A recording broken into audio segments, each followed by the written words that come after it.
photo opportunity.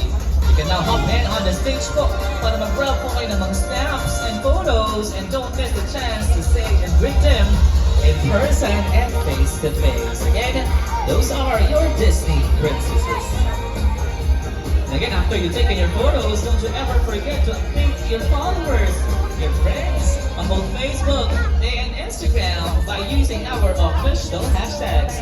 How to be mesmerized by another performance. Again, enjoy everything that your eyes are seeing this evening, fellow kabapangans and kabalins. Nakal salamat for choosing us, the Orchid Garden Resort Complex, and spending the rest of your Sunday evening.